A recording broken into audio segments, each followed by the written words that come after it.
Çfarë ka qenë ushtria çlirimtare e Kosovës? Asnjë luftëtar i ushtrisë çlirimtare të Kosovës nuk i ka kaluar kufit e vendit të tij. Asnjëri prej tyre nuk ka shkuar në Serbi, nuk ka kryer atentate terroriste ose nuk ka shqetësuar asnjë serb që jetonte në territorin e tij. Ushtria çlirimtare e Kosovës ishte një strukturë që doli mbas një rezistence të jashtëzakonshme të shqiptarëve të Kosovës në Ibrahim Rogovën për ta plotësuar atë me luftën e armatosur. Ushtria çlirimtare e Kosovës ishte reagimi i një populli të dhunuar, të vrarë, të masakruar, të përzërë nga trojet e tij.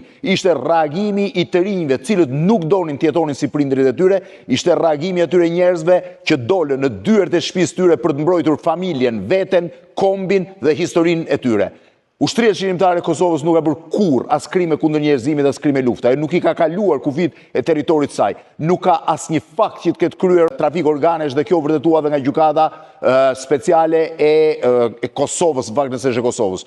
Kështu që ushtria çlirimtare e Kosovës është as më shumë dhe as më pak një pjesë e krenarisë kombëtare të historisë shqiptarëve. Ashtu siç ishte rezistenca paqësore dhe shteti paralel i Ibrahim Rugovës, ashtu siç ishte tentativa e shqiptarëve të Kosovës për të shpallur një shtet pavarur që e kanë sot.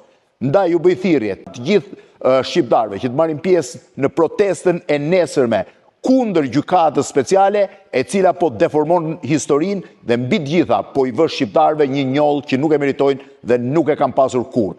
Lufta e ushtrisë çlirimtare të Kosovës është një luftë e kulluar dhe krenaria e shqiptarëve.